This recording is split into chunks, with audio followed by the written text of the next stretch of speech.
وأنزله المقعد المقرب عندك يوم القيامة. نحمده ونصلي على رسوله الكريم. أما بعد فأعوذ بالله من الشيطان الرجيم. بسم الله الرحمن الرحيم. ومن الناس من يعبد الله على حرف فإن أصابه خير اطمأن به وإن أصابته فتنة انقلب على وجهه خسر الدنيا والآخرة ذلك هو الخسران المبين. يدعو من دون الله ما لا يضره وما لا ينفعه ذلك هو الضلال البعيد. يدعو لمن ضره أقرب من نفعه لبئس المولى ولبئس العشير.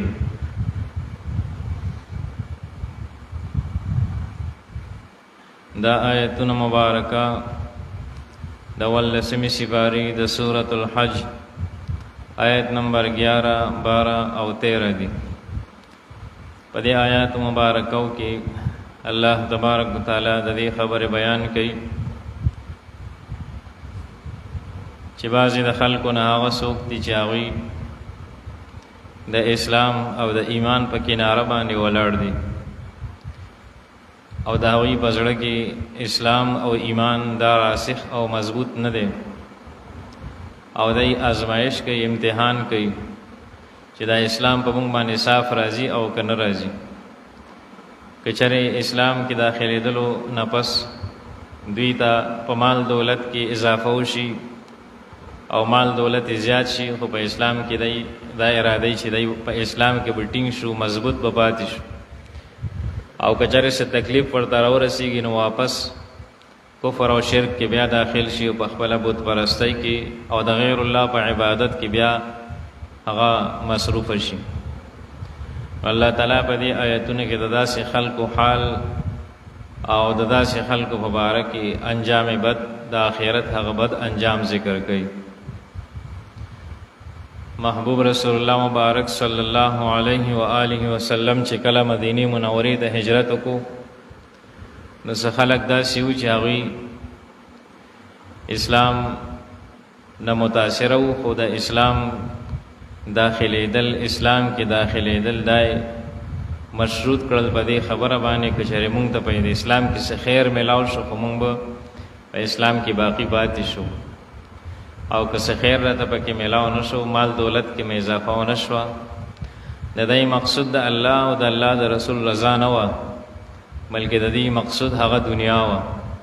د دنیا فایده مونږ ته که میلاو شو خو اسلام مونږ وایو چې دا ښه دین دی او په دې دین کې به مونږ پاتې شو، او که د دنیا فایده مونږ ته میلاو نه شو نو بیا مونږ څه کوو په اسلام باندې. نو د دې مقصود چې کوم دی نو هغه دنیا وه. الله تعالی د داسې خلقو باره کې دا آیتونه هغه نازل فرمایلی دي.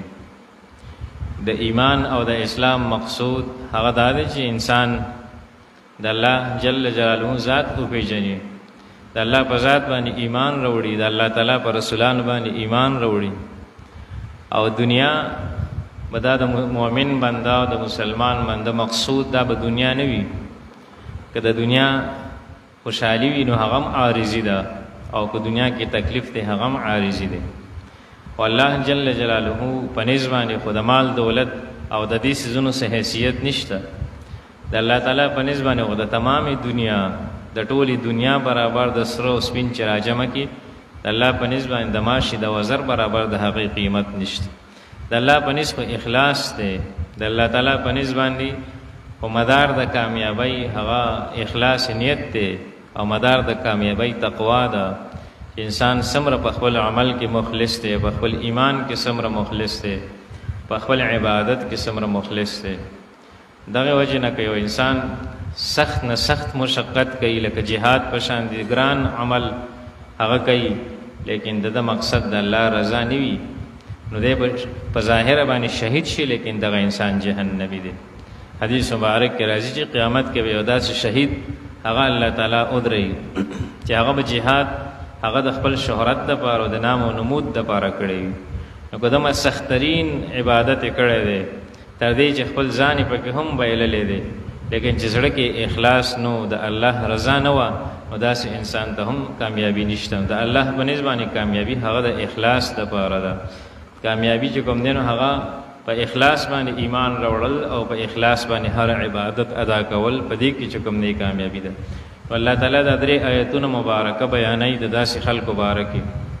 فرمایي چې ومن الناس، بعضې د خلکونه د منافقانو حال دی. دا منافقینو چې په ظاهر اسلام قبول کړو لیکن زړه کې ایمان نو، په زړه کې چې کوم دی نو ایمان نو، په زړه کې کفر او دا اراده یې وه چې که چېرې مونږ ته په د اسلام داخلېدلو نه پس مسلمانانو سره مونږ ته څه خیر او مال دولت کې او اولاد کې اضافه وشوه، مونږ په اسلام کې داخل شو، او که ونه شو نو بیا مونږ ته دا کفر ښه دی. الله فرمایي چې ومن الناس، بعضې د خلکو نه من هغه څوک دی یعبد الله علی حرف، چې عبادت د الله تعالی کوي علی حرف، علی جانب و طرف فی الدین، گویا چې د دین په کناره باندې ولاړ دي، په شک کې دي، یک طرفه عبادت کوي، د دنیا د لالچ لپاره عبادت کوي. فإن أصابه خیر، او د اراده وي که چېرې ورسېږي دته خیر څه خیر، خوشحالي، مال دولت ورته میلاو شي، نو اطمأن به، اقام علی دینه، نو بیا په دین اسلام باندې قایم پاتې شي، دا اراده وي. وإن أصابته فتنة، او که چېرې ورسېږي دته څه تکلیف، ازمایش ور باندې راشي، تکلیف ور باندې راشي، انقلب على وجهه ارتد ورجع الى الكفر، بیا خپل کفر او خپل شرک ته بیا واپس لاړ شي، په خپل کفر کې واپس داخل شي. نو الله تعالی فرمایي چې داسې انسان خسرت دنیا والآخره، هم دنیا په تاوان کې ده، هم آخرت په تاوان کې ده. په دنیا کې خو نه د یو دین شو، نه د بل دین شو، نه د مسلمانانو صحیح ملګری شو، نه د کفارو سره صحیح ملګری شو.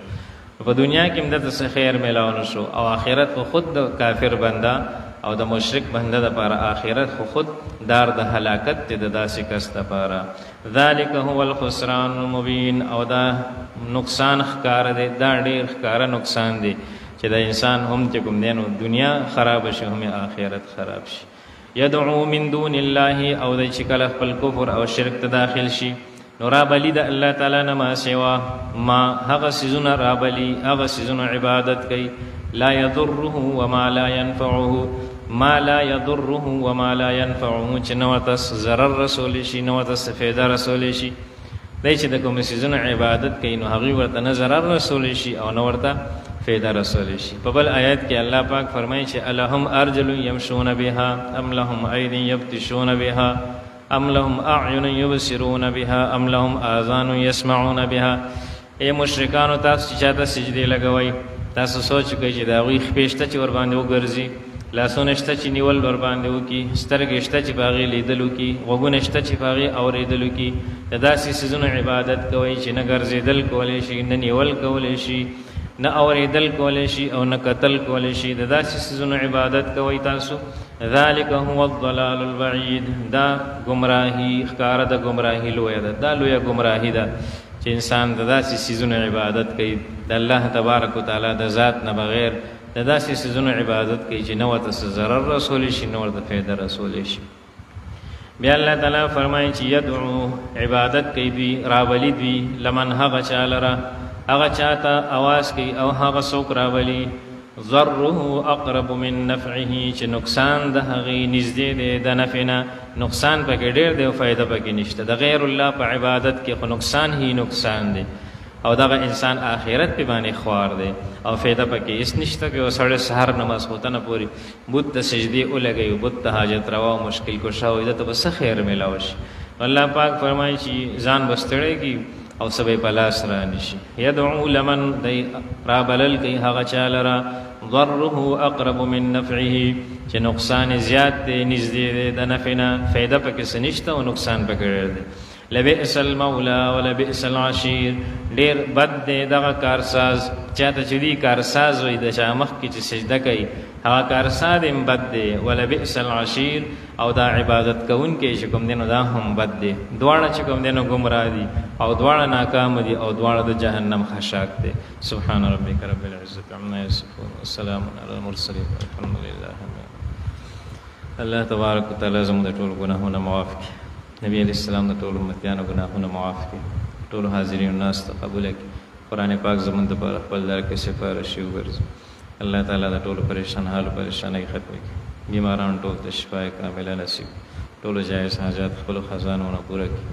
الله تعالی مشران کشران مجسم رافات ټولو بخښنه وفرمایي، مجاهدین و مبلغین و د دین د خادمین و مدد و نصرت وفرمایي، مدارس و مساجد و مراکز و خانقاهونو حفاظت وفرمایي، ضرورت خپلو خزانو نه پوره کړي. الله په دواړه جهان را باندې خپل رحمت پردې واچي، حجونو د عمرو سعادتونو بار بار نصیب، په ایمان مخاتمه نصیب کړي.